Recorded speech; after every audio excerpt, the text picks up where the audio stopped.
Boa tarde a todos. Obrigado pela presença, ainda que virtual, de vocês. Eu queria agradecer muito honradamente ao professor Bernardo Api, professora Alina Santin, professor Samuel Pessoa, que atenderam gentilmente o nosso convite para participar desse papo hoje sobre a reforma tributária. Está dando sequência a algumas conversas sobre isso. No dia 1º, a gente conversou com o deputado Aguinaldo Ribeiro, relator da reforma tributária na Comissão Mista do Congresso Nacional. E hoje a gente tem o prazer de receber aqui o professor Bernardo Api, que é, sabidamente, o mentor intelectual da PEC 45, a professora Aline Santin, também colaboradora do CECIF, que teve a oportunidade de desenhar a PEC, e o professor Samuel Pessoa, amigo da casa, já esteve conosco aqui outras vezes discutindo, inclusive, reforma tributária. Eu acho que a gente tem muito o que falar, tenho certeza que teremos muitas perguntas, então eu vou me permitir ir direto ao ponto, né? No Brasil, há um consenso que a gente precisa fazer reforma tributária, mas o consenso termina aí. Cada um tem a sua ideia de reforma, cada um elege suas prioridades, e talvez é por isso que, logo depois da promulgação da Constituição de 88, já se fala em reforma tributária, mas com uma grande dificuldade de evolução, e aparentemente agora, certamente, muito mais do que no passado, a gente tem uma chance efetiva de aprovação de reforma tributária e uma reforma, eu diria, revolucionária. E eu quero deixar claro que, quando eu estou discutindo aqui reforma hoje, a gente vai eleger um debate em torno das duas propostas de emenda constitucional que estão apresentadas no Congresso, que eu acho que a maioria das pessoas leva a sério, né? A PEC 45 e a PEC 110, ora reunidas para análise em comissão conjunta do Congresso Nacional. Há uma série de outras propostas, mas, perdoe a franqueza, eu acho que não são levadas muito a sério. Então, eu proponho, em benefício do curto tempo, que a gente se concentre nessas duas, que, como os colegas sabem, pretendem instituir no Brasil o Imposto sobre Valor Agregado, aqui o IBS, o Imposto sobre Bens e Serviços, em substituição, na PEC 45, ao IPI, ICMS, PIS, COFINS e ISS, e na PEC 110, de mais alguns tributos.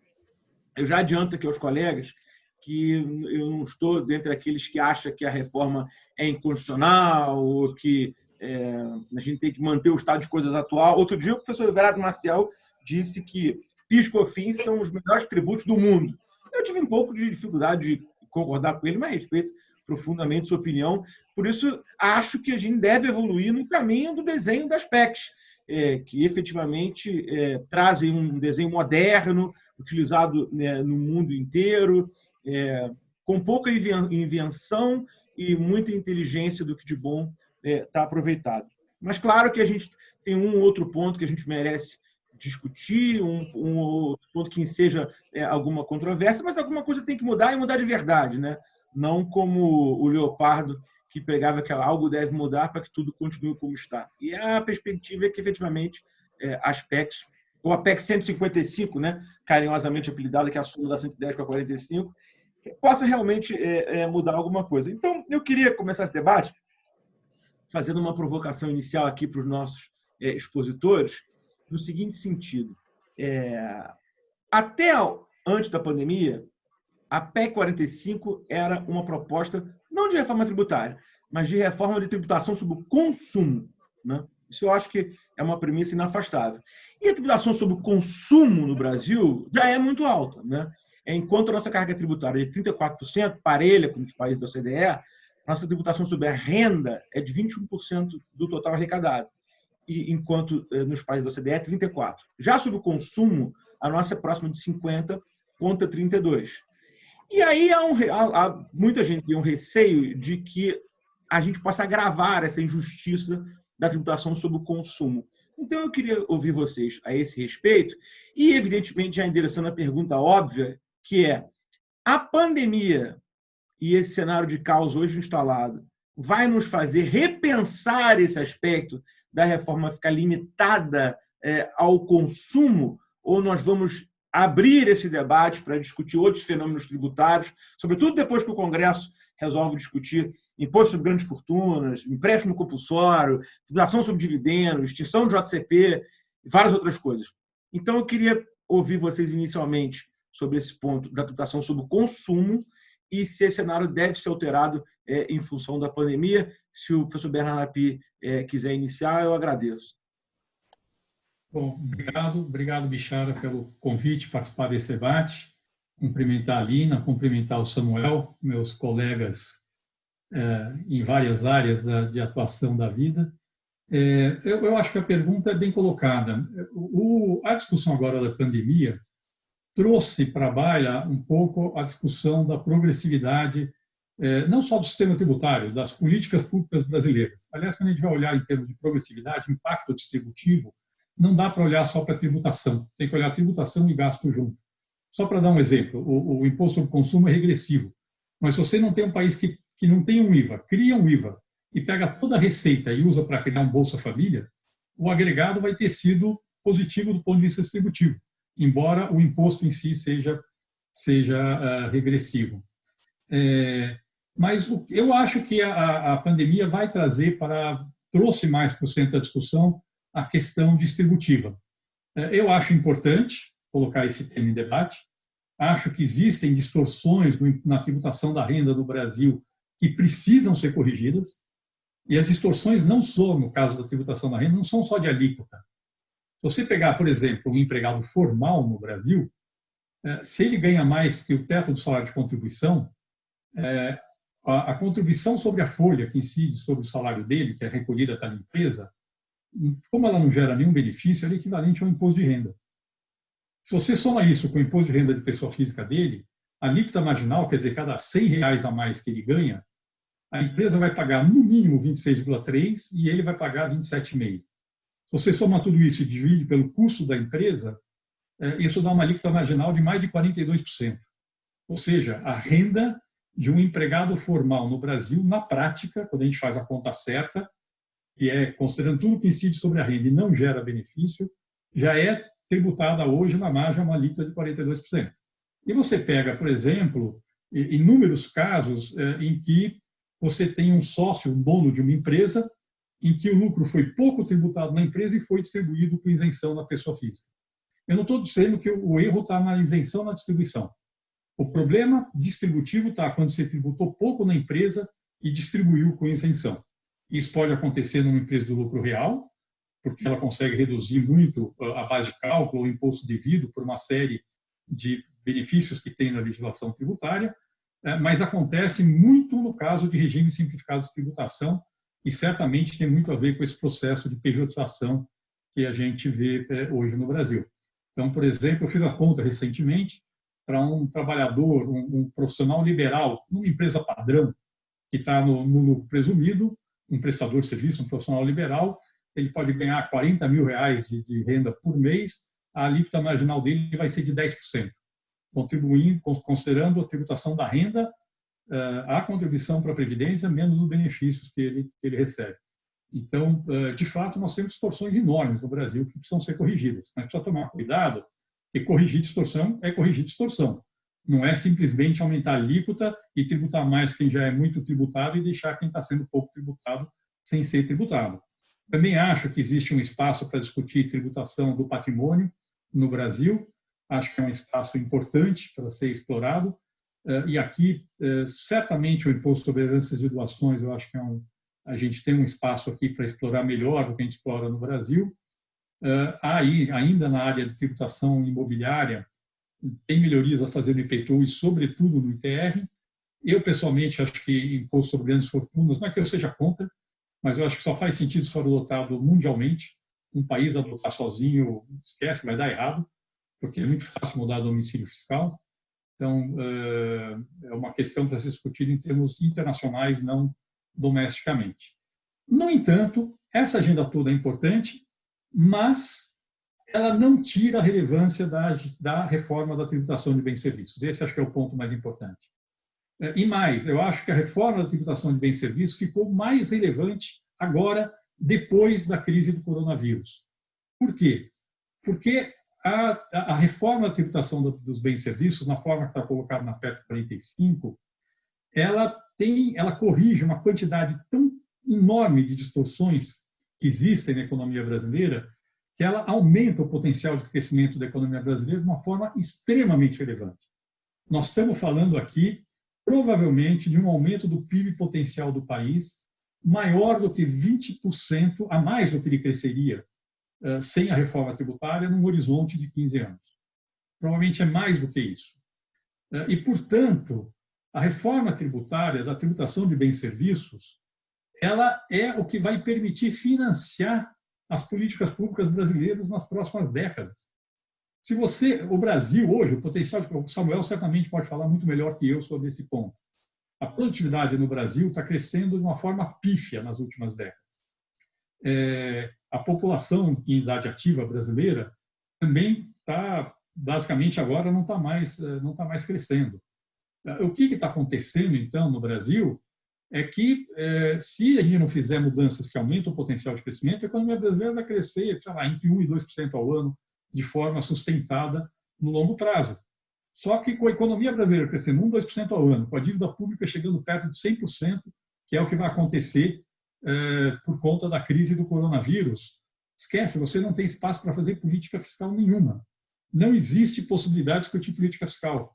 Desse ponto de vista, uma reforma que amplie o potencial de crescimento da economia brasileira pode ser a diferença entre você ter a solvência fiscal ou a insolvência fiscal do Brasil. E a solvência fiscal é a condição sine qua non para poder fazer política pública. Você não faz política pública se você está quebrado fiscalmente. Esquece, você não faz. Pode até tentar fazer no curto prazo de forma populista e depois no longo prazo quebra. Então, eu acho que a discussão do aumento da progressividade do sistema tributário brasileiro é relevante, mas precisa ser bem feita.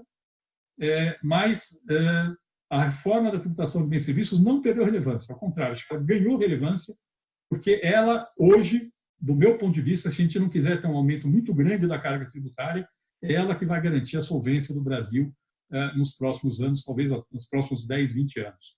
Acho que esse é o ponto fundamental. Professora Lina, só antes de lhe passar a palavra, eu queria lembrar aos colegas que quem quiser fazer pergunta pode encaminhar pelo nosso chat e eu as leio aqui e endereço para os nossos conferencistas para eles não terem que se preocupar olhando aí o programa. Professora Lina, por favor. Perfeito. Acho que complementando a fala do API, é preciso lembrar que a reforma sobre o consumo ela exige uma PEC. E aí a gente tem um processo legislativo também muito mais complexo do que aquele necessário para aprovação de eventuais medidas para corrigir essas distorções na tributação sobre a renda e também sobre o patrimônio. Então, eu acredito também que essa discussão centralizada hoje na reforma sobre o consumo é muito importante e ela abrange uma mudança muito maior justamente pela necessidade de ter uma aprovação de uma PEC, né? Bom, acho que além disso, o que a gente tem hoje dentro do cenário na comissão mista do Congresso Nacional é uma convergência para um modelo IVA. E a gente vir com essa possibilidade de ampliar a base para acabar com os conflitos de competência que a gente tem no Brasil, que a gente sabe que hoje é grande parte do nosso contencioso, tanto a questão, tanto o conflito de competência quanto questões pontuais de classificação fiscal, determinações de alíquotas. Então, a gente criar um sistema simplificado, com crédito amplo, em que, de fato, teremos um sistema sobre o valor agregado, um IVA, que é mundialmente conhecido, né, com devolução de todos os créditos nas exportações e incidência no destino, acabando também com um grande incentivo que a gente tem hoje da incidência de origem e de guerra fiscal, é um jogo de ganha-ganha, né? É um resultado de ganha-ganha e necessário para a gente enfrentar um momento como esse, né? Todas essas outras medidas são pontuais, são importantes e elas trazem, sem dúvida, uma melhoria para o ambiente de negócios brasileiro. Mas essa específica de trazer segurança jurídica e simplicidade sobre o consumo, a gente só vai atingir realmente através desse enfrentamento de uma PEC, de uma mudança constitucional mais profunda. Samuel? Então, deixa eu dar o meu pitaco aqui. Primeiro, todas as observações que o Bernardo Api fez a respeito de tributação sobre a renda, patrimônio, eu concordo, assino embaixo, não tenho nenhuma observação ou qualificação para fazer. O Bernardo mandou para mim a questão do crescimento econômico. O Brasil é um país que, força de trabalho hoje cresce 0,8% ao ano. Cresce 0,8% ao ano, é assim. O bônus demográfico, que é aquele período do desenvolvimento da demografia de um país em que a taxa de crescimento da população em idade ativa é maior do que a taxa de crescimento da população total, esse período do desenvolvimento demográfico da sociedade brasileira ele terminou em 2018. Ele iniciou-se em meados dos anos 70 e ele terminou em 2018. Então, não temos mais bônus demográfico. Hoje, a taxa de crescimento da população total já é maior, ligeiramente maior do que a taxa de crescimento da população de idade ativa. E, portanto, a única forma que nós temos para aumentar a taxa de crescimento do país é aumentar a produtividade do trabalho, fazer com que cada hora trabalhada gere mais. E é uma agenda muito difícil. Ou seja, a gente é um país que já envelheceu sem ficar rico. Isso já aconteceu. Já aconteceu. E a gente tem que se haver com isso. Agora, um país é uma construção sempre, né? Você sempre pode começar. Isso não quer dizer que nós estamos condenados a ficar nessa armadilha da renda média, mas isso quer dizer que ficou mais difícil fazer o trânsito para uma renda mais alta, porque um espaço que a gente tinha de folga, que era o bônus demográfico, nós não usamos para acumular capital, para gerar mais capital humano, para investir naquelas coisas, naqueles fatores que iriam garantir um potencial de crescimento maior no futuro. Então, nós estamos em maus lençóis, nós estamos numa situação difícil, e aí o Bernardo fez uma ligação entre essas questões estruturais que eu estou falando, não tem nada de conjuntural, um problema que não é exatamente conjuntural, mas é um problema de médio prazo, que é a solvência do Estado. Ou seja, a gente vai sair dessa crise uma dívida pública no conceito do Banco Central de 95% do PIB. Provavelmente 105% do PIB no conceito do FMI. Não só questões metodológicas, independente do conceito, nós vamos sair com uma dívida pública gigantesca. Não só uma dívida pública grande, mas, dado todas as dificuldades de financiamento do Estado brasileiro, em momentos de estresse, como é o caso esse ano, sempre que há vencimentos de títulos da dívida pública, o Tesouro não consegue renovar essa dívida no mesmo prazo em que ela venceu, ou seja, uma dívida de longo prazo que vence esse ano, o Tesouro tem que colocar no mercado, tem muito estresse, tem muita dúvida, o risco está muito alto, ele não consegue recolocar no mesmo prazo. Então, já ocorre há um bom tempo um processo de redução do prazo médio de vencimento da dívida pública. Então, nós vamos sair dessa crise sanitária com uma dívida pública que é muito grande, para país emergente é imensa. Acho que o único país não desenvolvido que tem uma dívida maior do que a nossa é Angola, talvez a Argentina, dependendo do câmbio. Então, é uma dívida muito pesada e cujo prazo médio de vencimento dela é baixo. Isso significa o quê, gente? Lá na frente, em algum momento, Deus queira a economia volte, Deus queira a taxa de desemprego caia, e se isso tudo acontecer, pressões inflacionárias aparecerão, não há a menor dúvida. A questão inflacionária não está resolvida na América Latina. Basta olhar Argentina e Venezuela. Ora, apareceu uma pressão inflacionária, o Banco Central vai ter que subir juros. Com uma dívida de 100% do PIB e com prazo médio de vencimento muito baixo, o Banco Central não vai conseguir subir juros, se a gente não fizer um monte de outras coisas. Por que ele não consegue subir juros? Porque os juros é o preço que regula a demanda agregada. Então, ele sobe juros, tem menos investimento, menos consumo, ele reduz a demanda e aí a inflação reflete. Ele recede, né? Reduz a inflação, porque ele gera uma redução da demanda agregada. Agora, se a dívida é muito grande e se o prazo médio dela de vencimento é baixo, tem um outro efeito da política monetária que, em geral, é pequenininho, que é o seguinte: as pessoas que têm títulos públicos são remuneradas pelos títulos públicos. E, conforme o juro sobe, renda dessas pessoas sobe. Evidentemente, quando a dívida é toda de prazo muito alta, você sobe o juro e nem sente na dívida pública, porque a dívida já foi contratada antes. Então, essa subida de juro afeta só aqueles títulos que eu estou renovando naquele momento. Mas se o prazo médio de vencimento da dívida é muito curto, e uma parte grande da dívida é pós-fixada, o impacto de subida de juros sobre o custo fiscal de rolagem da dívida pública é imenso. No limite, eu não consigo mais usar a taxa de juros como regulador da demanda agregada do país.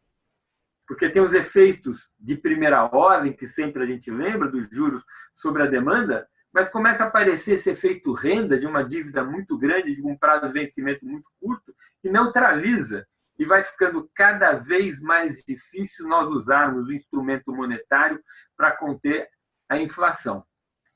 E aí a gente tem duas coisas. A gente tem crescimento econômico, porque a solvência não depende do tamanho da dívida, depende do tamanho da dívida com proporção do PIB, porque o PIB é a base que gera receita para servir a dívida, e da carga tributária.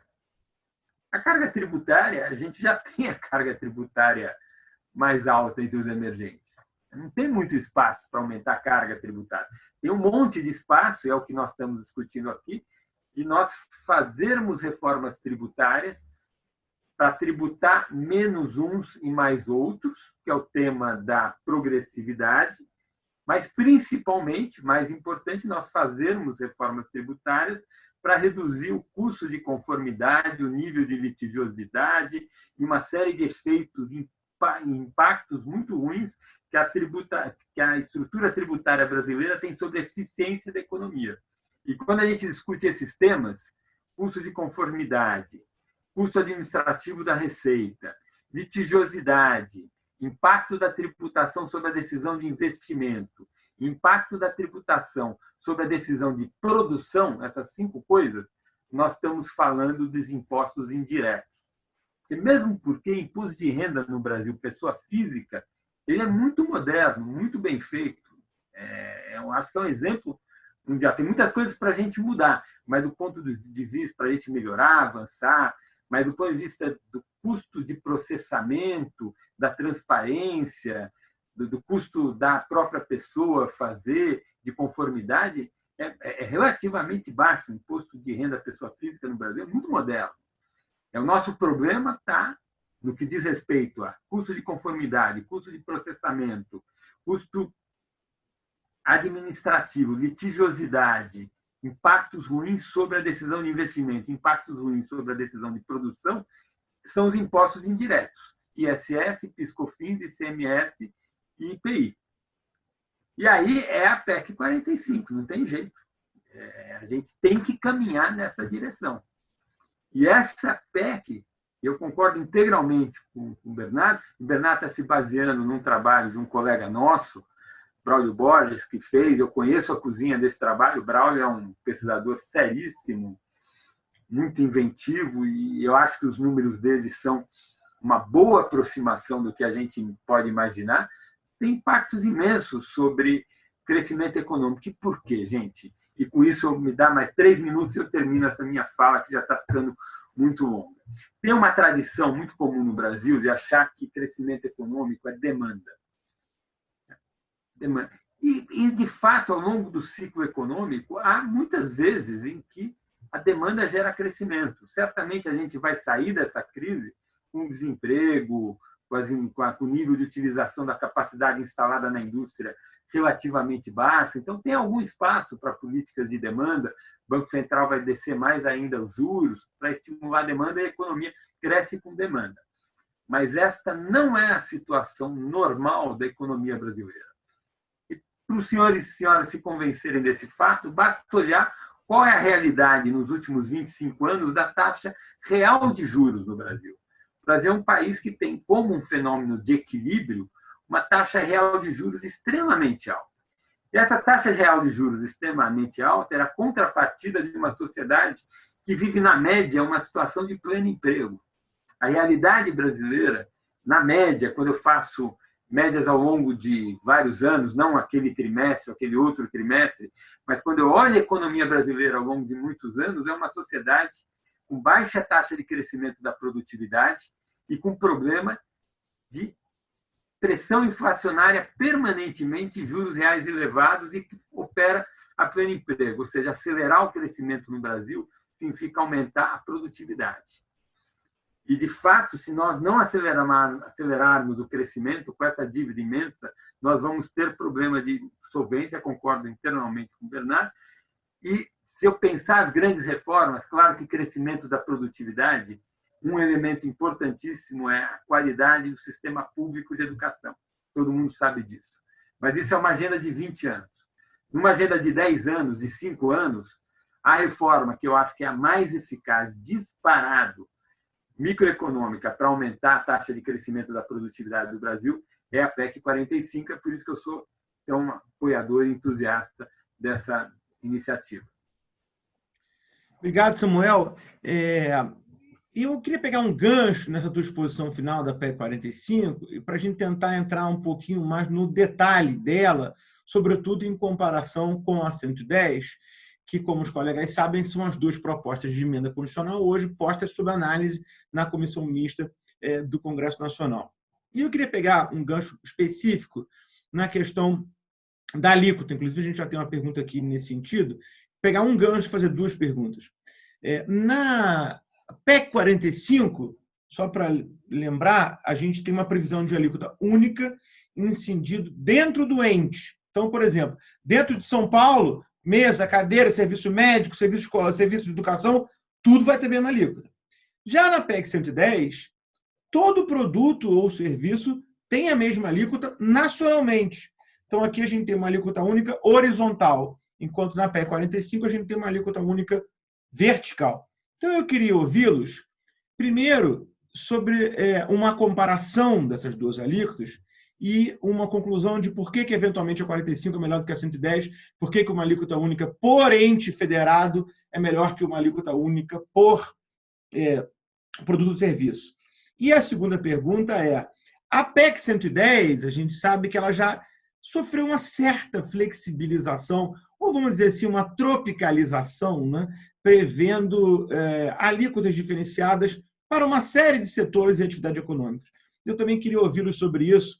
Será que o dogma da alíquota única deve ou não ser flexibilizado? Será que nós vamos ficar com a rigidez da PEC 45, que, é verdade, copia o modelo de 81% dos países que praticam IVA, ou a gente deve, a bem de uma transição, flexibilizar um pouquinho mais e ir para perto da 110? Então, essas são as duas perguntas. Eu vou começar com a professora Lina agora.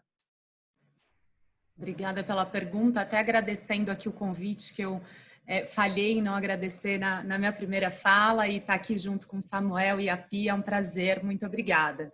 Bom, aqui a gente tem um trade-off entre simplicidade e aquilo que o nosso Congresso vai decidir que é mais interessante que vai passar, né? Sem dúvida, os IVAs mais contemporâneos, né, pós-década de 80, esses últimos IVAs que foram implementados, eles têm poucas exceções e poucas alíquotas, se não uma uniforme vigente em todo o território nacional. E isso, a gente tem um ganho muito grande de simplicidade. Como o Samuel colocou, a gente tem um custo de contingência no Brasil, de compliance no Brasil gigante, e uma das grandes razões, um grande contencioso do CARF, por exemplo, crédito de insumo, a alíquota de PIS/COFINS, são classificações fiscais, isso tudo a gente resolveria com uma alíquota uniforme, né? Além disso, a gente tem uma particularidade, nós somos uma federação. Então, quando a PEC 45 prevê a uniformidade, por um lado, para que a carga tributária seja neutra dentre todos os setores da economia, algo que também é muito importante na tributação moderna sobre o consumo, ao mesmo tempo ela atribui para que cada ente tenha autonomia de, através de lei ordinária, instituir a sua alíquota e aí fazer jus aos seus gastos públicos, à sua necessidade própria, né? Já a PEC 110, ela traz essa flexibilização, acho que ela tem um olhar um pouco mais político e ela sabe que há alguns setores que resistem um pouco mais a essa unificação de carga especialmente setor de serviços e alguns outros que são, de certa forma, beneficiados por essa mudança do sistema, pelo sistema atual hoje, porque a gente tem uma dissonância muito grande entre tributação de serviços via ISS e tributação de mercadorias, né, do comércio via ICMS. Então, o ideal, na realidade, seria equalizar essas tributações, para que, então, a gente não tenha nenhuma distorção causada pela tributação do consumo. Em realidade, o que a gente vê é que o sistema atual, inclusive, aumenta a regressividade da tributação sobre o consumo, porque as famílias de mais alta renda é quem consome mais esses serviços privados, que são tributados de uma forma menos onerosa se comparada à tributação de mercadorias pelo ICMS. Então, essa equalização seria muito importante, mas, por outro lado, a gente sabe que tem, sem dúvida, essa resistência, né? Então, a PEC 110 é uma alternativa, né? O que a gente vê dos estudos internacionais, a professora Rita Della Féria, que é uma grande colaboradora nossa e sempre vem falar nos nossos eventos aqui do Núcleo de Estudos Fiscais, do NEF, também a convite do CECIF, esteve na comissão mista para conversar, é que quando a gente escolhe esse atalho, por ser mais fácil politicamente de passar um IVA de 3 alíquotas, pensando que no futuro a gente vai se adequar para ter uma alíquota uniforme, isso é praticamente impossível. Porque você cria de novo uma path dependence, que é um outro problema que a gente tem no Brasil, e aí você não consegue fazer essa mudança posterior. Então, um momento de uma reforma tão profunda como agora seria um momento muito ideal para a gente aproveitar e conseguir, de fato, ter um sistema contemporâneo, moderno, de tributação neutra sobre o consumo, né? Um outro ponto da PEC 110 que me parece um pouco delicado é quando ele majora as alíquotas de alguns produtos que são insumos, né? Então, quando ele põe telecomunicações ou até os derivados de petróleo e tal, com essa alíquota majorada, é um problema, porque e também tira ali da não cumulatividade, ele põe um sistema especial. Tudo isso é insumo, você acaba tirando um pouco também da característica do IVA de imposto sobre valor agregado, né? Acho que a gente ter uma tributação neutra em que tudo vai ser tributado da mesma forma, a gente ganha muito em simplicidade, né? Tem o exemplo da Nova Zelândia, que quando instituiu essa mudança e essa alíquota uniformizada, houve uma queda muito grande do gasto com compliance, com custo de obrigações acessórias e gasto de horas nesse aspecto, né? A gente tem uma posição muito vergonhosa no ranking de Doing Business, né, no Brasil, tanto pela questão de insegurança jurídica, mas especialmente pelo tempo que se gasta, né? É um desperdício muito grande de recursos. Então, existe esse trade-off, assim. Infelizmente, a gente sabe que, do ponto de vista político, existe uma grande chance de ser aprovada alguma coisa mais parecida com a PEC 110 nesse aspecto das alíquotas, mas a gente perde em simplicidade. E uma outra questão, só para finalizar, também são os lobbies, né? Quando a gente classifica alguns serviços como mais essenciais que outros e, portanto,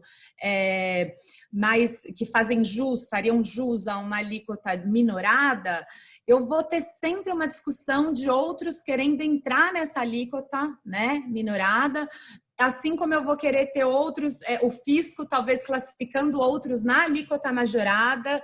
Então, a gente não resolve esse conflito, a gente não traz uma simplicidade que já existe, que já é possível, que já é adotada em inúmeros países. E aí a gente dá um passo bom de ter um IVA, mas poderia ser melhor se a gente tivesse uma alíquota uniforme. E aí, por fim, só para arrematar, tem a questão da transparência também. E esse é um aspecto um pouco oculto, que a gente não fala, que não está escrito no texto, mas que é de extrema importância para que a gente traga o sentido de cidadania fiscal para o nosso país. Infelizmente, grande parte da população não se entende pagador de imposto, a maioria das pessoas que são isentas do imposto de renda não têm essa consciência de que são pagadores de impostos e, portanto, você não instala esse diálogo, não traz essas pessoas para o debate político, para a qualidade dos serviços públicos prestados, e a gente continua essa discussão com essa população toda à margem e concentrada ali num debate político também muito fraco, né? Não se traz esse tipo de debate para as eleições, sobre carga tributária, sobre tamanho de Estado, sobre qualidade de serviço público, e a partir do momento que a gente tem uma transparência realmente que funciona, em que todo mundo paga 25 sobre tudo que consome, fica inevitável. Então, acho que é um ganho muito grande do ponto de vista de cidadania fiscal para o nosso país. Obrigado, professora. Api, você quer complementar? Bom, primeiro queria começar aqui falando que depois de ouvir o Samuel, fiquei convencido de que a PEC 45 é realmente muito boa. Ainda tinha algumas dúvidas, mas agora eu estou convencido. Então, com relação à pergunta mesmo, acho que a Lina já colocou quase tudo. Eu vou complementar só duas questões. Quando você tem diferenciação de alíquota, inevitavelmente, você gera mais custo de conformidade, mais contencioso. Então, só para você ter uma ideia, a Suécia tem 3 alíquotas positivas de IVA. O fisco da Suécia, que é um país onde o grau de litígio é muito menor que no Brasil, fez um estudo que, se eles adotassem uma alíquota uniforme de IVA para todos os bens e serviços, o custo de conformidade tributária, o custo burocrático de pagar imposto, cairia 30% no país. 30%. Isso na Suécia. Tá certo? Certamente no Brasil o impacto é muito maior do que esse. Então, inevitavelmente, quando você bota múltiplas alíquotas, você botou a questão da classificação e você gerou o problema do contencioso e do custo de pagar imposto, tá certo? Então, eu vou dizer, mercadoria vai pagar mais que serviço, mas aí vamos entrar de novo. Netflix é serviço, é mercadoria, tá certo? Aí vai por aí, embora vai. Segundo ponto que eu acho que é o mais importante é que o IVA, o IBS, é um imposto sobre consumo. De fato, hoje, serviços pagam menos imposto que mercadorias. Agora, por que razão consumo de serviço tem que pagar menos imposto que consumo de mercadoria? Tá certo? Se você for ver a composição do consumo, você vai ver que do consumo tributável para as famílias de baixa renda, pela pesquisa de orçamentos familiares, 9% do consumo tributável é de serviços. Nas famílias de alta renda, 31% do consumo tributável é de serviço. Ou seja, quem consome serviço é rico. E a gente quer um sistema progressivo e, ao mesmo tempo, quer desonerar consumo. Não faz sentido desonerar serviço, não faz sentido nenhum. Desonerar serviço é regressivo, por definição. Óbvio que você pode ter algumas questões específicas, como educação privada, saúde privada, que talvez mereçam um tratamento diferenciado, mas não por ser serviço. E sim porque, ao usar educação privada e saúde privada, eu estou deixando de usar educação pública e saúde pública. E aí, tudo bem, pode eventualmente fazer um tratamento diferenciado. Agora, esse tratamento diferenciado, ele tem que ser simplesmente uma redução linear de alíquota, ou será que a gente pode tratar no modelo que a gente chama de isenção personalizada, devolver o imposto que as pessoas pagaram a adquirir educação e saúde até um certo valor? Será que eu tenho que dar um benefício para uma família, para uma pessoa que tem um filho na escola que paga uma mensalidade de R$500 por mês? Será que ele tem que ter o mesmo tratamento que uma pessoa que tem um filho numa escola que custa R$10.000 por mês? Certo? Será que não faz sentido eu simplesmente cobrar 0 de imposto para aquele que paga R$500 por mês na escola e desonerar no mesmo valor aquele que paga R$10.000 por mês? Então, um ponto é um pouco falando assim, olha, eu pessoalmente acho que faz sentido discutir algumas coisas como educação e saúde, mas poucas coisas, não serviço em geral. Não tem motivo nenhum para a Netflix pagar menos imposto que camisa, tá certo? Razão nenhuma, absolutamente nenhuma, 0. Mas acho que isso tem que ser feito também com muito cuidado, idealmente não via alíquotas diferenciadas, e sim via esse modelo de isenção personalizada que nós já estamos propondo, inclusive, para as famílias de baixa renda.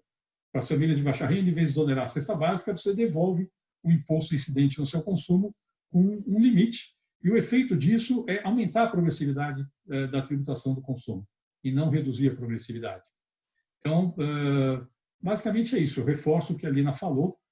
Não existe motivo para ter múltiplas alíquotas. Aliás, se você for conversar com qualquer especialista em IVA no mundo, eles vão te dizer que o ideal é ter um IVA com alíquota uniforme. Todos. Não tem uma exceção.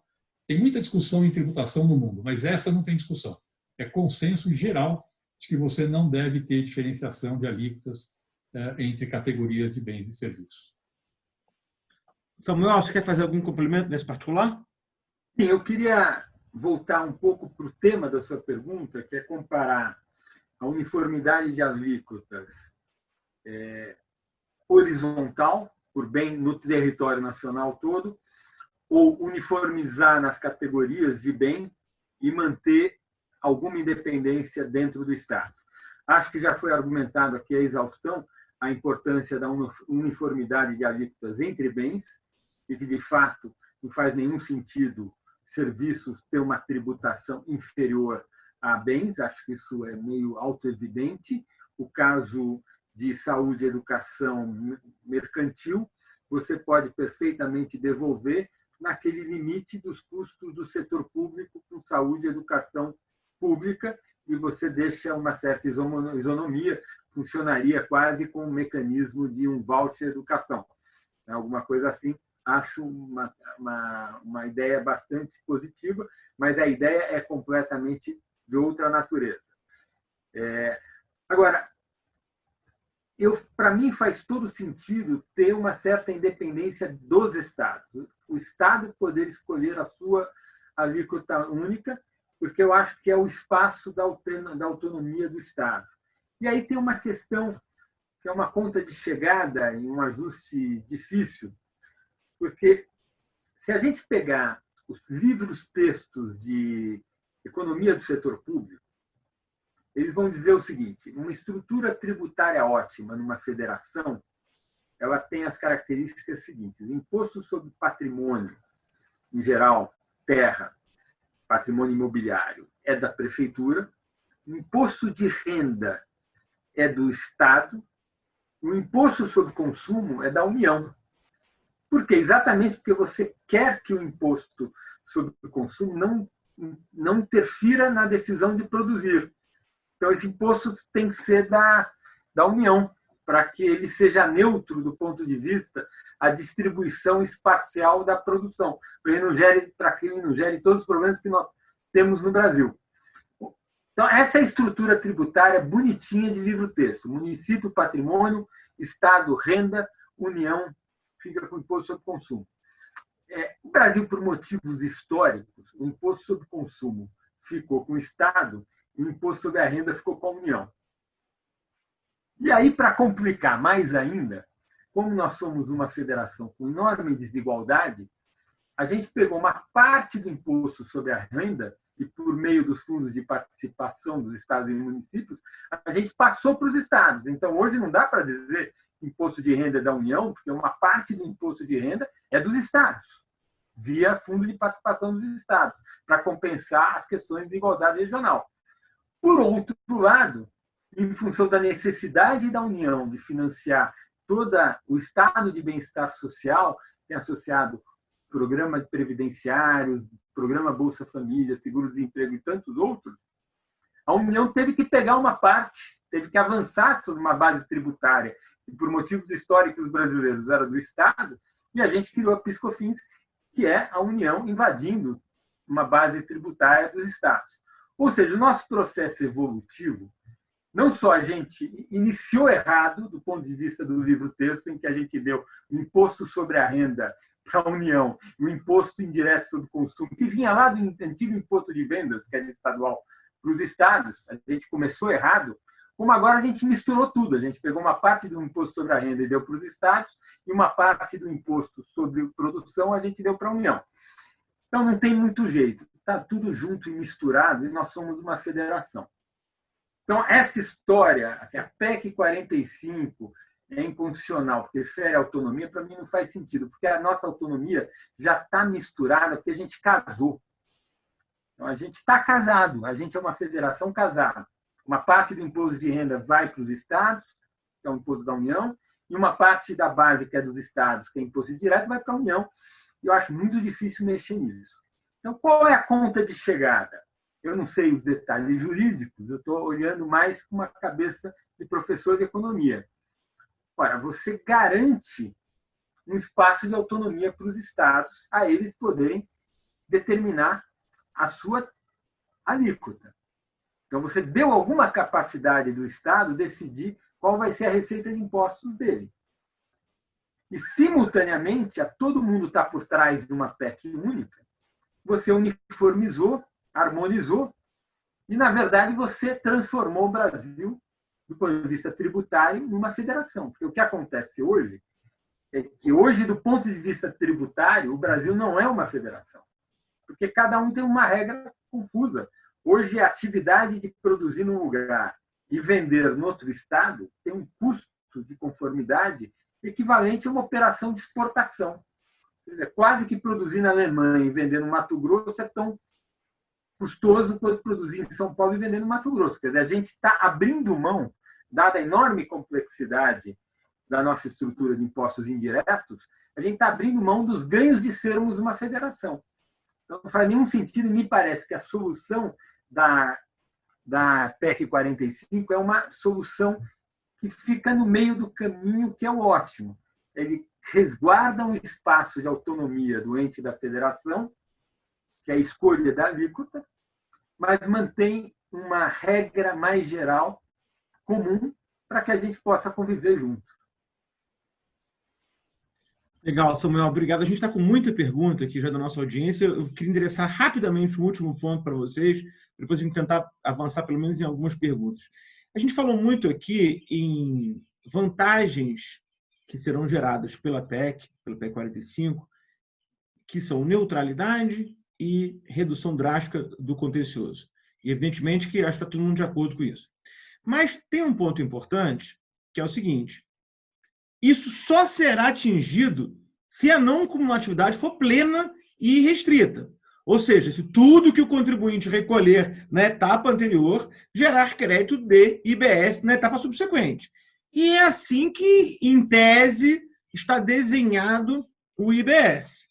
Né? Eu acho que essa é uma premissa que ninguém discute. Ou seja, toda a promessa que a gente tem de vantagens do IBS, ela só se confirma se o crédito for pleno.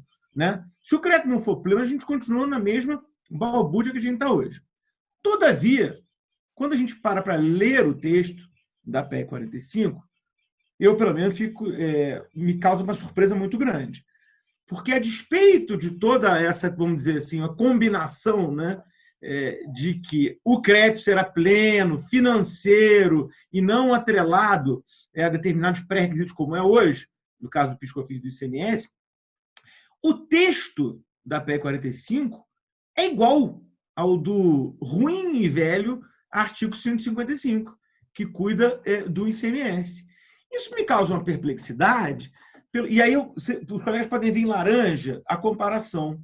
Né? Então, tirando a questão de prestação de serviço, que é do serviço basicamente relevante para o fim dessa discussão, os textos são iguais e prevêem que os tributos, com o ICMS num e o IBS no outro, será não cumulativo, compensando-se o que for devido em cada operação com aquele incidente nas etapas anteriores. Ou seja, o texto é rigorosamente igual ao da Constituição de hoje. Então, a pergunta que eu queria fazer para vocês é o seguinte: se o texto constitucional será igual, se os intérpretes serão os mesmos, por que a gente deve crer que a vida será diferente com esse texto? Não sei se a professora Lina quiser começar. Bom, acho que o texto constitucional não é o problema que a gente enfrentou no ICMS para garantir essa não cumulatividade plena. O problema, de fato, ocorreu na lei complementar, na lei Candir, 8796, que veio restringir essa não cumulatividade constitucional. Então, acho que aqui a gente já teria uma diferença bastante grande, porque a implementação do ICMS nos termos da lei Candir é que acabou restringindo essa não cumulatividade constitucional. que a gente não teria no IBS, tá?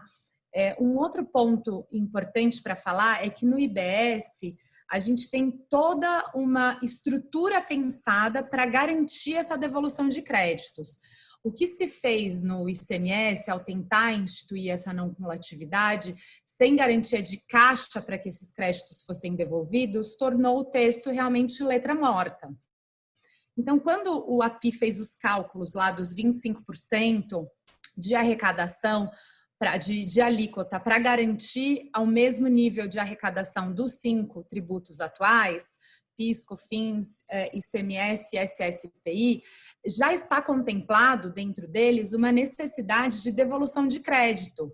E é isso talvez que tenha faltado na instituição das alíquotas dos atuais tributos tidos como não cumulativos no Brasil, né? Um outro problema é essa distinção de crédito físico e crédito financeiro, que realmente num sistema IVA não existe, né? Isso não faz sentido ao redor do mundo, né? Só existe crédito financeiro, só existe crédito integral.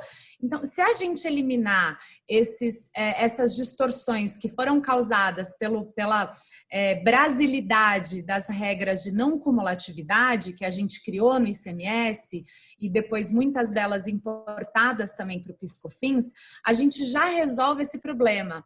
Muitas das críticas que se recebe da PEC 45 baseada às vezes na PEC, pela falta de explicação ou pela ausência de algum texto na PEC, mas a gente tem que lembrar que não é tudo que vai para a PEC, né? A Constituição ela tem que ser enxuta, é o contrário, a gente já tem um problema de muito texto constitucional. Então, de fato, existe um nível de desconfiança por todo o histórico que a gente passou com o nosso Congresso e de tantas reformas que se prometia redução de carga e acabou aumentando, quando veio o PIS/COFINS não cumulativo e tantas outras que nós enfrentamos aqui no Brasil. Mas agora o IBS ele se baseia nas melhores práticas internacionais, então não é uma invenção nova e não tem espaço para a gente criar um outro monstrinho brasileiro, uma jabuticaba, uma tomadinha de 3 pinos aqui, né? Ele sempre vai funcionar com um crédito amplo, financeiro e restrito. Então, essa é a sistemática internacional e é isso que traz segurança. Por óbvio, também é necessário que essa lei complementar venha a ser debatida publicamente, tanto pela academia quanto, né, em eventos como esses nossos. E esse ano, a gente tem feito no Núcleo de Estudos Fiscais eventos abertos, também transmitidos através do YouTube, em que a gente vem com uma proposta de redação da lei complementar e todos esses aspectos que às vezes parecem omissos ou não completos na PEC, porque não é matéria constitucional, vêm sendo debatidos ali. Esse texto também está disponível, caso vocês tenham interesse, no LinkedIn do NEF, do Núcleo de Estudos Fiscais, e todos esses eventos ficaram gravados ou no YouTube da Fundação Getúlio Vargas ou no particular do professor Eurico. Tá? Ali a gente aborda essas questões, existe essa desconfiança, então acho que é muito válida a sua pergunta, Bichara, para a gente tentar arredondar esse texto. Ainda é tempo, essa proposta ela está em andamento, então todas as boas contribuições para que a gente tenha menos margem de desvirtuamento são bem-vindas. Então, contribuições para melhoria, inclusive, do texto que está na PEC 45 hoje, já que ele vai passar por uma comissão mista e vai ser revisto, tá? Aqui nesse particular, eu vou só me permitir discordar de você pelo seguinte: a gente não tem nenhuma garantia que a lei complementar que vier regulando a PEC 45 não vai seguir a lei complementar 87, por exemplo, e não vai fazer restrição. Eu sei que, assim, nas nossas mentes, a gente acha que a vida vai ser ideal, mas ela não vai. Os homens e as mulheres que vão elaborar as normas e aplicá-las continuarão sendo os mesmos. Não é porque a gente está adotando uma sistemática ultra sofisticada na PEC e a gente tem a segurança que a lei vai ser assim. Então, eu me permito aqui discordar enfaticamente no sentido de que, a meu ver, a questão do crédito ser amplo e restrito e financeiro deve sim está no texto da PEC. Me parece que aqui não é uma redundância, porque, veja, eu não tenho dúvida que a Lina está corretíssima sob o ponto de vista teórico. Só que cachorro mordido de cobra tem medo de linguiça, né? Então, eu acho fundamental que aqui a gente faça essa previsão expressa no texto constitucional como uma profissão de boa-fé do constituinte para com o contribuinte. A Pia levantou a mão ali. Bom, Richard, acho que a Lina respondeu o básico. De fato, a ideia era regulamentar isso na lei complementar. A gente copiou o texto da Constituição porque a gente acha que o problema da cumulatividade, da falha do sistema não cumulativo dos tributos atuais não está na Constituição. No caso do ICMS, está na Lei Complementar 87. No caso do PIS/COFINS, está pior, está numa instrução normativa da Receita Federal. Então, a gente estava pensando em fazer. Estamos abertos para outras discussões, para outras sugestões. Se você quiser mandar alguma sugestão de redação, será muito bem-vinda, tá? Só deixando isso claro. Agora, só deixar um ponto claro aqui, duas questões que... Eu mandei, mas a comissão não apresentou, não apreciou. Tá bom. Mas duas questões que eu acho que são relevantes aqui. A primeira é a seguinte, a emenda constitucional, a PEC 45, prevê um sistema que a alíquota do IBS vai ser calibrada de forma a manter a carga tributária atual.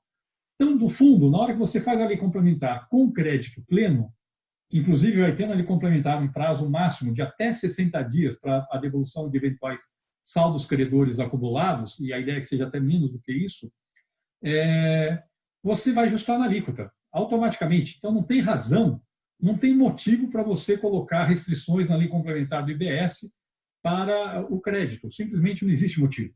A diferença é que, no caso do ICMS, o crédito para bens de uso e consumo, que, na verdade, nunca foi implementado, vai ser sempre postergado para os anos seguintes, se ele fosse implementado, resultaria numa redução de receita que os estados dizem que é da ordem de 10% de receita do ICMS. Então, eles não querem implementar, porque só o ano que implementar, eu perco 10% da receita. No caso do IBS, o ajuste é feito via alíquota. Segundo, e esse é um ponto importante, um estado hoje que está precisando de receita, ele acaba criando um monte de dificuldade para devolver créditos para os seus contribuintes. No IBS, isso não vai acontecer, porque o IBS ele é um imposto nacional arrecadado de forma centralizada. Então, um estado está precisando de receita, ele não vai conseguir mexer na lei complementar do IBS para dificultar a devolução de saldo credor. Não vai conseguir, porque é um caso específico quando, na verdade, o IBS é um imposto nacional. Então, desse ponto de vista, o fato de ser um imposto nacional, que é federal, estadual e municipal, ao mesmo tempo, ajuda a criar dificuldade para que alguém queira algum dia mexer. No início vai ser feito com crédito integral, posso garantir que é o ajuste na alíquota. E o fato de ser imposto nacional, na verdade, cria uma enorme dificuldade para que você queira, no futuro, introduzir alguma restrição a crédito.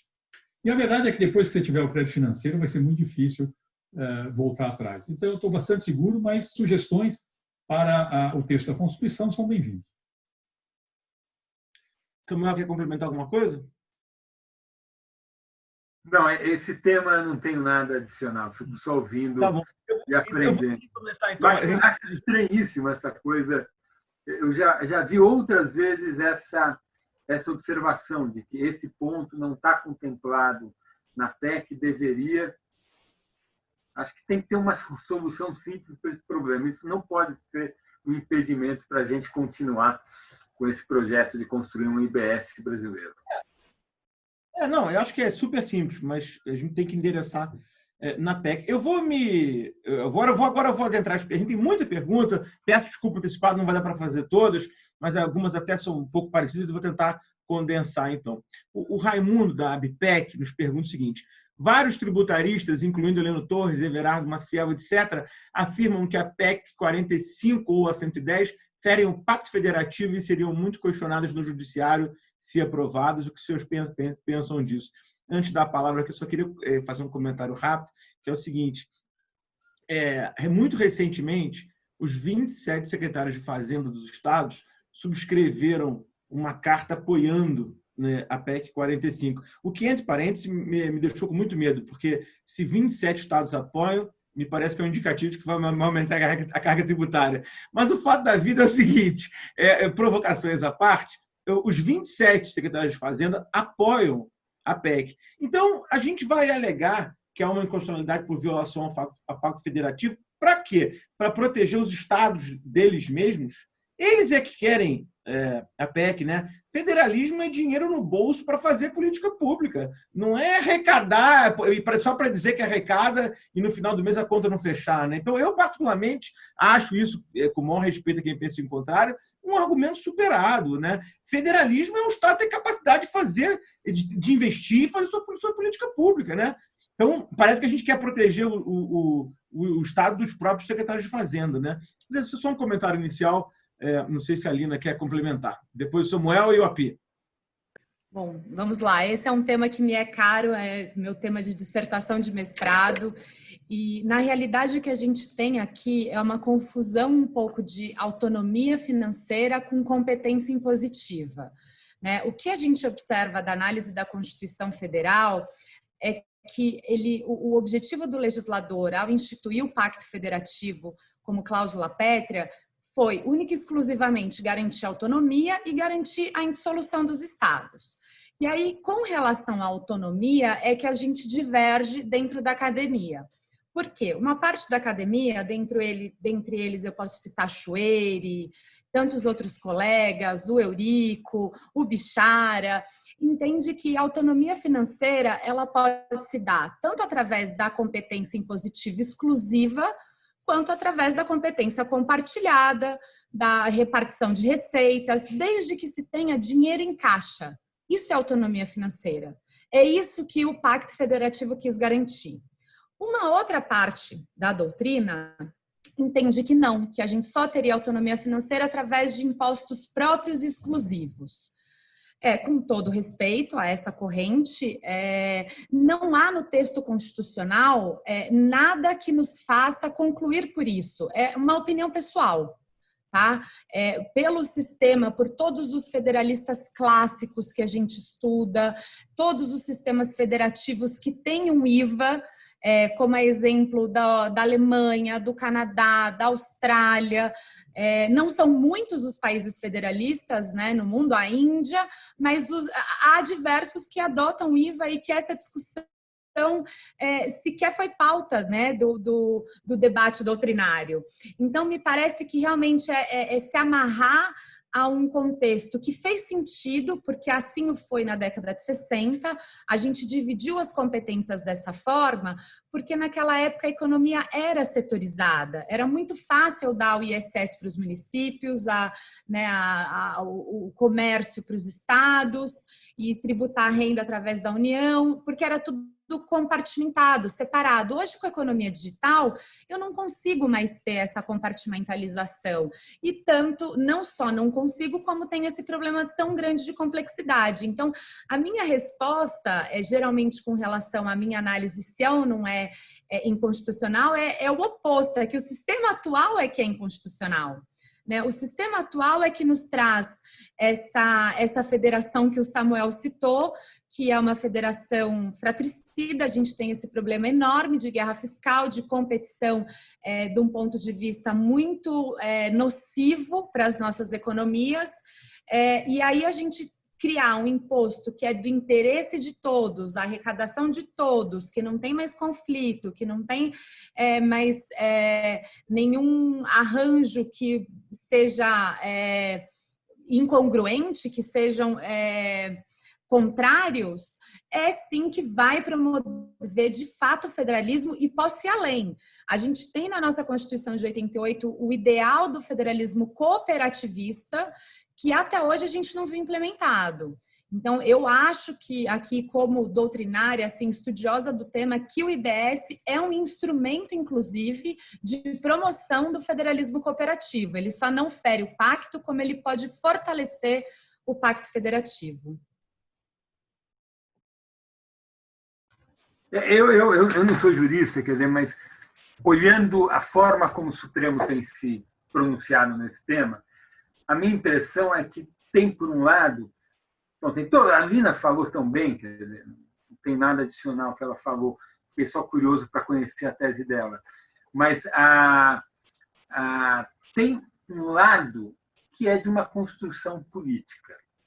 Ou seja, um país que tem, uma sociedade que tem uma constituição do tamanho que a gente tem, qualquer coisa pode ser dita inconstitucional. e qualquer coisa pode ser dita constitucional. É sempre possível achar lá dentro alguma coisa. Vou dar 2 exemplos ligados a essa questão federativa. Um exemplo, o Congresso Nacional aprova uma lei que diz que tem piso de salário para professor da rede pública municipal. Você consegue imaginar uma invasão mais violenta sobre a independência do município? Quer dizer, um prefeito que tem uma folha de pagamentos de professores.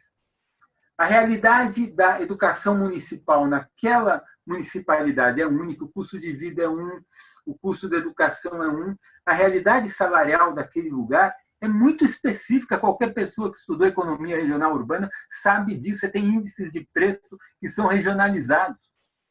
E aí, o Congresso Nacional decide que aquele prefeito tem que pagar o que o Congresso diz que tem que pagar, independente das especificidades e da autonomia do município, que é um ente da federação.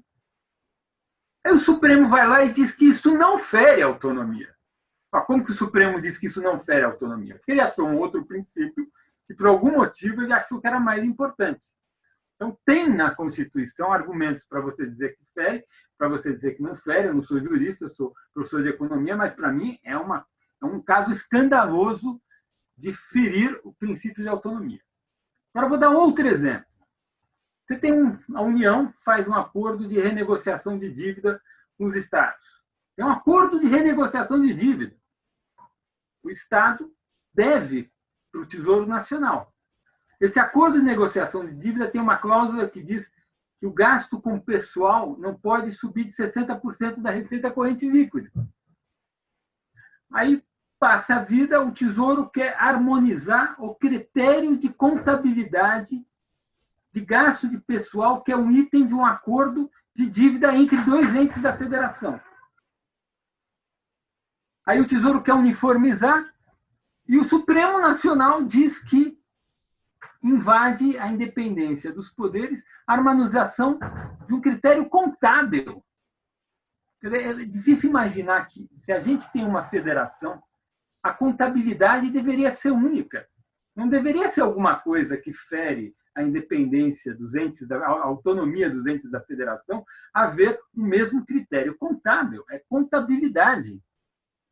As pessoas estão fazendo o esforço de harmonizar critérios contábeis entre países do mundo.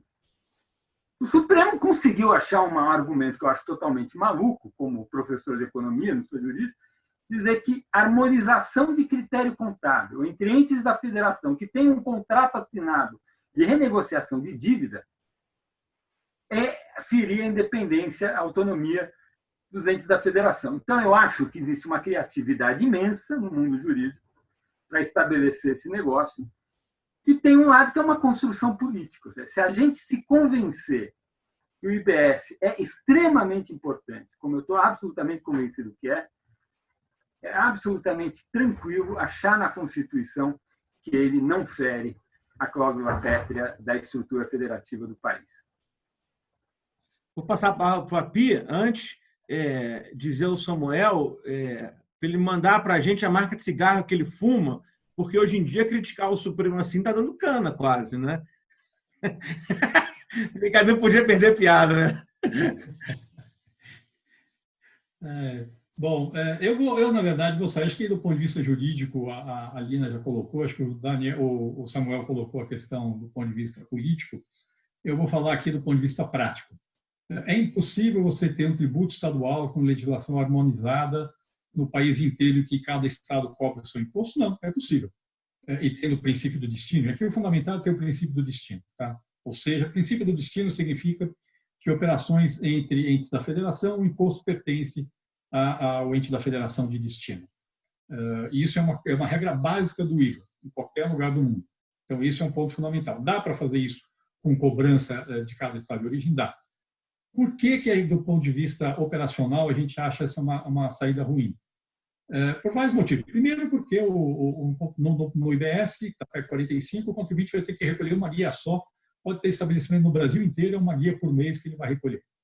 Segundo, que é muito mais importante, do jeito que está o modelo com a arrecadação centralizada do IBS, se um contribuinte acumula no saldo credor, por exemplo, um exportador, Ele exporta com alíquota zero, acumula um saldo credor.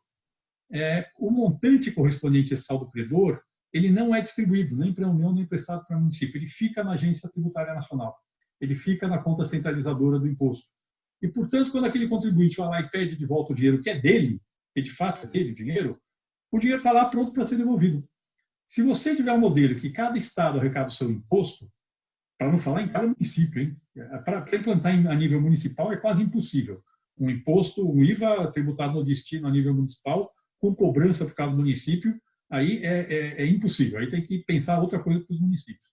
Mas mesmo a nível estadual, aí o exportador acumula o saldo credor. Ele vai ter que ir para cada estado, para um estado pedir para devolver o dinheiro para ele.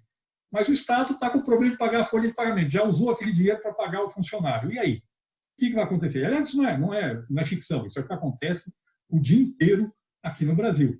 Simplesmente, aquela ideia de que você vai ter um sistema que realmente funciona de devolução de saldo credores acumulados para qualquer contribuinte que acumular saldo credor, vai para o espaço. Então, não estou nem querendo discutir a questão jurídica, que a Lina discutiu, nem a questão política que o Samuel discutiu. Eu estou falando do ponto de vista operacional, a autonomia dos estados na gestão do IBS, de um IVA, com legislação uniforme nacional cobrada do destino, vai resultar em problemas para os contribuintes. Já está anunciado.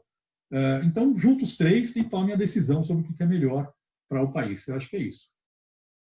Legal. A gente já está aqui com 1h10. Eu não quero também abusar da paciência dos nossos convidados, mas, se vocês me permitem, tem uma pergunta que mais ou menos se repete aqui. Eu vou tentar consolidar ela e endereçar para vocês, que é a seguinte.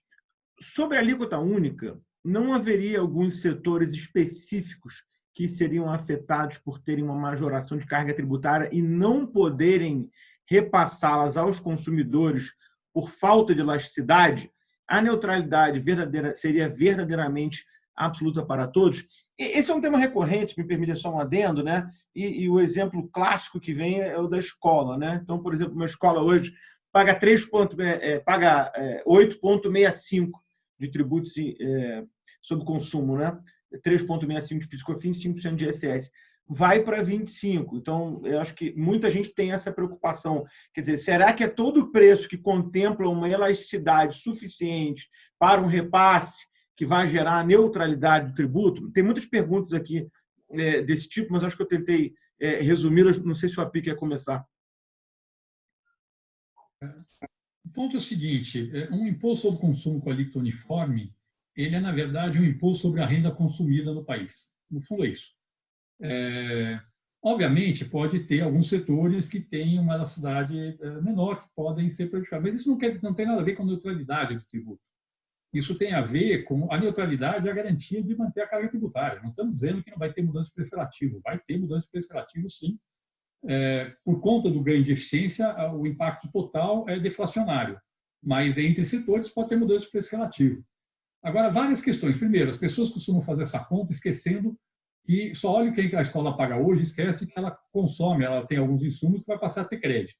Então, só isso já faz diferença. 2, no fundo, você tem que... O grande problema, se você tem duas formas de interpretar o imposto sobre o consumo, o IVA. Se ele for repassado ao preço, é aquela discussão que eu já fiz, quem consome serviço é mais rico. Se ele não é repassado ao preço, é absorvido na renda, a minha pergunta é, por que alguém que aloca capital e trabalho no setor de serviços tem que pagar menos imposto do que o capital e trabalho alocado na indústria? Simplesmente eu estou tributando mais o capital e o trabalho alocado num setor em que a competitividade do Brasil é totalmente prejudicada e estimulando a alocar num setor em que eu não tenho problema de competitividade. Não faz sentido nenhum. Até do ponto de vista da competitividade do país, faz sentido desonerar o capital e trabalho alocados na indústria e tributar igualmente e onerar mais o capital e trabalho alocado no setor de serviço. Volto a falar, a questão da educação, e na linha do que eu falei no começo e que o Samuel concordou, pelo que eu entendi, tem que ser tratado do ponto de vista de ser uma alternativa à educação e à saúde pública e não por ser o setor X ou o setor Y. Não faz sentido ter diferenciação do setor. Samuel, quer complementar? Não, acho que não tem menor sentido. O Bernardo levantou o caso da escola. A escola tem alguns insumos, Então, é verdade, vai ter uma majoração porque de 17 pontos percentuais, é isso? De 8 para 25, 17 pontos percentuais. Uma parte disso vai ser devolvido na forma de insumos. Agora, tem uma outra devolução, que é a escola, ela gasta energia elétrica. A escola gasta combustível. A escola gasta telecomunicação, celular, esse tipo de coisa. O imposto sobre esses insumos é cavalar no Brasil.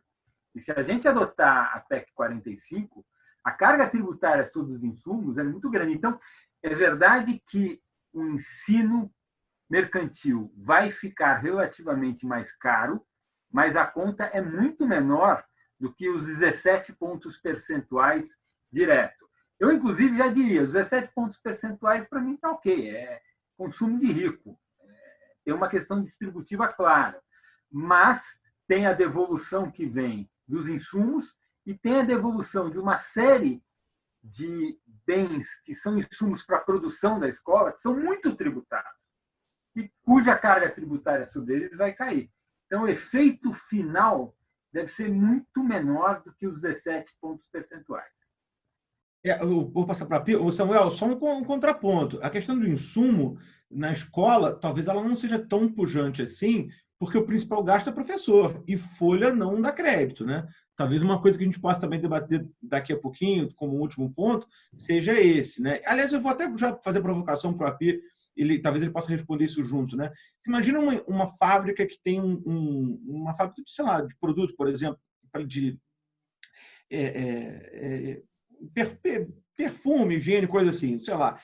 Imagina que ela tenha, por exemplo, um call center com 30 pessoas. Ela não toma crédito naquele salário. Mas se ela demitir as 30 pessoas e contratar um call center terceirizado, ela toma crédito.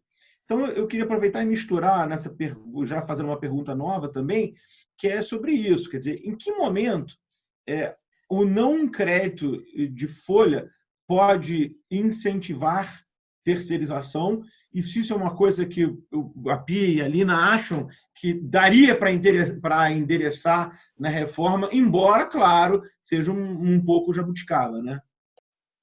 Bom, deixa eu responder aqui. Primeiro, eu acho que não estimula a terceirização, porque o imposto é totalmente neutro. A tributação vai ser a mesma se eu tiver a mão de obra na minha empresa ou se eu terceirizar e o imposto for cobrado sobre o valor adicionado no terceirizado. Segundo, acho que você colocou uma coisa que é importante. Quer discutir algum estímulo para a contratação de trabalhadores, vamos discutir desoneração da folha de salário e não tributação diferenciada do IBS a nível setorial. Certo? Então, acho sim que faz sentido colocar o tema de desoneração de sua folha de salários na mesa, mas tem que ser feito de forma inteligente. Para mim, fazer desoneração linear da contribuição patronal sobre a folha de salários é uma desoneração burra. A desoneração inteligente é tirar, se a contribuição sobre a folha, na soma de empregador e empregado, é atuarialmente consistente com o benefício que está sendo gerado, não tem nada, é um salário indireto, não é um imposto. O custo é o mesmo que eu não ser tributado, não contribuir para a Previdência e contratar o mesmo benefício no mercado, com uma Previdência complementar. Não é um salário indireto. Agora, aquilo que incide sobre a folha e não gera benefício, aí é imposto. E aí realmente isso tem que ser, e no Brasil tem sim, as contribuições sobre a folha são bem maiores que os benefícios, então existe sim um espaço para poder resolver esse problema. Agora, esse é um primeiro ponto. A outra questão que eu queria colocar, e aí é fundamental para entender a posição dessa escola, do seu exemplo, além do que o Samuel falou, dizendo que o impacto sobre o preço ou sobre a rentabilidade da escola vai ter que ser absorvida muito menor que os 17%, a gente está falando numa proposta que, no longo prazo, falando em 15 anos, que a transição do IBS é 10 anos, gera um aumento do PIB potencial e, portanto, da renda de todos os brasileiros, na ordem de 20%. E a elasticidade de renda da demanda por serviços, especialmente serviços de educação privada, é muito maior do que a elasticidade de preço da demanda por esse serviço. E, portanto, na verdade, vai ter mais demanda. Se você fizer a reforma tributária do IBS, vai ter mais demanda por serviço de educação privada do que sem fazer a reforma. Esse é o ponto fundamental que a gente tem que entender. Isso vale, aliás, para um monte de setores que se sentem prejudicados pela reforma. Se a gente esquecer o impacto da reforma sobre o crescimento, esquece, não faz sentido fazer reforma tributária. a gente está fazendo reforma tributária exatamente porque ela tem um impacto sobre o crescimento. Esse é o ponto fundamental, tá certo? E eu acho que toda a discussão setorial tem que passar por aí. Lina? Tem um outro aspecto importante que eu costumo citar quando a gente apresenta o IBS nesses eventos, que a gente precisa olhar a carga tributária sobre o ponto de vista do consumidor. Então, se a gente tiver uma alíquota única de 25%, como se propõe no modelo da PEC 45, eu, Lina, quando eu pago a escola do meu filho, hoje eu pago R$ 8,65, mas quando eu vou ao supermercado, eu posso gastar até 50%, por exemplo, né, em impostos. E quando a gente propõe essa alíquota de 25%, eu, consumidora Lina, não vou ter esse impacto de pagar mais ou menos. Né? Eu na minha decisão, eu só vou pagar um pouquinho mais aqui, um pouquinho menos ali. E eu acho que é essa visão do ponto de vista do consumidor, que é quem arca com o IBS, é que deve ser levada em consideração. Se a gente ficar pensando setorialmente, dificulta um pouco essa visão de entender, porque tem uma mudança muito grande. Hoje, infelizmente, a tributação indireta, de fato, é custo muitas vezes. Então, a gente tem uma mudança de paradigma mesmo, de ótica. Quando eu passo por uma tributação que é 100%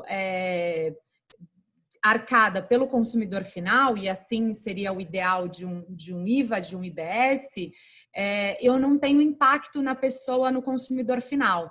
Então, não haveria por que eu deixar de contratar ou de pagar a escola particular do meu filho se eu vou pagar um pouco menos de imposto também no supermercado. Uma coisa compensaria a outra, né, nesse aspecto. Acho que é importante falar. E só complementando aqui, até porque eu vi uma pergunta rolando aqui no chat sobre o setor agro, né? Existe esse mito de que ao acabar com os benefícios, com as isenções e tal, o IBS onera determinados setores, né? E o API e o Samuel podem falar do ponto de vista econômico com muito mais propriedade do que eu sobre isso, mas na realidade, quando eu dou, ainda que eu tribute, mas eu dou crédito integral, isso é muito mais benéfico ao longo da cadeia. Então, eu não vou ter uma oneração do agro, eu não vou ter uma oneração setorial. Né? A gente fala muito isso e repete muito isso, empresa não paga IBS. Quem está no meio da cadeia não paga IBS, você só repassa o crédito. Né? Você até pode ter uma arrecadação antecipada, porque é para isso que existe a incidência em cadeia, em etapas, mas eu sempre vou repassar para frente, sempre vou repassar. Então, empresa não consome, até por isso não faz mais sentido essa distinção entre crédito físico e crédito financeiro. Tudo que a empresa compra é insumo, e a empresa, quando está dentro da cadeia, se não está dentro ainda antes de chegar ao consumidor final, não tem pagamento de imposto, é só uma sistemática de débito e crédito. Então, isso é preciso ficar bastante claro para que, inclusive, o setor do agro e essas pessoas que estão no início da cadeia tenham essa certeza de que tudo isso vai ser repassado. Acho que o API pode falar mais a respeito, mas todos os estudos econômicos demonstram o oposto, não tem uma oneração, é o oposto. A gente tem uma desoneração, muitas vezes, no produto final com o valor que chega na mão do consumidor. Obrigado, Lina. Eu adoraria ficar conversando aqui muito mais com vocês, mas eu não quero abusar da gentileza e da paciência de todos. Então, agora de verdade é o último. Tem muita gente perguntando aqui se a reforma vai ao Congresso, vai ser votada no Congresso ainda esse ano. Alguém tem um palpite? Alguém quer arriscar? Teremos reforma esse ano ainda? Bom, eu posso falar um pouco. Eu não sei se a gente vai ter reforma esse ano, mas tudo indica que a discussão vai ser retomada. Tá? O assunto, de fato, ficou fora da pauta durante os primeiros meses da pandemia, mas agora ele já está voltando à pauta, já tem uma sinalização bastante clara do Rodrigo Maia, de que vai querer, logo, falando aqui agora, em algumas semanas, retomar o trabalho da Comissão Mista no Congresso Nacional. Segundo o próprio Aguinaldo, que é o relator, seria inicialmente de forma virtual, fazer audiências, etc. e tal, mas ele mesmo disse que acha que o debate mesmo, para fechar o texto, teria que ser de forma presencial.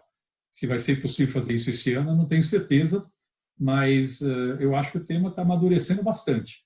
Acho que tem uma possibilidade, sim, de que isso aconteça esse ano. Lógico que vai ter a questão das eleições municipais, que vai atrapalhar um pouco, como elas vão ser adiadas. Talvez a gente tenha ainda aí os meses de julho, agosto, talvez até alguma partezinha de setembro, para poder avançar na discussão, e depois das eleições talvez retomar. Talvez dê para aprovar esse ano, talvez não dê para aprovar esse ano, mas certamente vai dar para avançar bastante na discussão ao longo desse ano. Eu estive com o deputado Baleia Rossi segunda-feira num evento que fizemos juntos online, e ele afirmou que existe essa pressão para essa retomada, é interesse muito grande. Como presidente do MDB, ele está com essa missão de retomar e eventualmente botar para votação ainda esse ano, colocar para votação ainda esse ano. Acho que é um legado que tem um interesse político de ser deixado, e as expectativas positivas é que sim, né? Mas a gente não sabe, né, Api? Só torcida. Samuel, você que é um interlocutor frequente do presidente da Câmara, tem algum bastidor para dar para a gente? Não, eu não tenho nenhum bastidor, mas sempre que a gente fala com os parlamentares, esse tema vem à baila. Parece que tem uma consciência, pelo menos com os parlamentares com quem eu interajo, inclusive do presidente, de que esse tema de fato é um tema importante. Não só ele é um tema importante, mas como ele é um tema mais de longo prazo, ele tem uma facilidade maior agora de ser tratado, porque a crise política e todo o enfrentamento que a gente vive entre o executivo e o legislativo, esse tema ele fica um pouco ao largo dessas questões, e ele tem nessa dimensão uma facilidade maior de tratamento pelas casas legislativas. Malgrado o curioso desinteresse do Poder Executivo pela reforma, né? Isso é uma coisa eu acho muito curiosa. Desde a primeira semana do ano passado, o governo diz que manda na semana que vem a sua proposta de reforma, e essa é a semana que nunca chega, né? Enfim, mas para mim está muito claro que o que o governo federal quer é subir PIS e COFINS, acabar com o regime cumulativo e vida que segue. Muito bem, obrigado. Gente, eu teria muito ainda a provocar vocês aqui para a gente discutir, queria falar de dividendo, queria falar mais de folha, queria falar de CID, enfim, de outros pontos da reforma, mas a gente já está com 1h30 de debate, então, infelizmente, eu vou ter que encerrar. Pedindo desculpa àqueles que mandaram perguntas, mas eu não pude lê-las aqui pela falta de tempo. Agradecer muito enfaticamente ao professor Bernardo Api, professora Alina Santin, professor Samuel Pessoa. Acho que esse é um debate de alto nível, um debate que se predispõe a tentar contribuir com uma normatização melhor desse tema tributário para a nação, né? Um debate que parte do que está feito e tenta, modestamente, aclarar um pouco para todos o que está aí e até mesmo contribuir com o texto, mas reconhecendo que a gente tem um eixo hoje fundamental dessa discussão, que são as PECs, e eu acho que a gente deu um passo já muito importante. Então, eu queria agradecer a todos vocês, dizer que foi uma honra e deixar desde já todos convidados para uma segunda rodada aí, o mais breve possível. Muito obrigado. Obrigado, até mais. Obrigado pelo convite. Um abraço a todos. Obrigado. Obrigada, Bichara. Obrigada pelo convite. Estou à disposição para a próxima. Obrigado. Todos estamos. Enorme prazer, gente. Até a próxima. Tchau.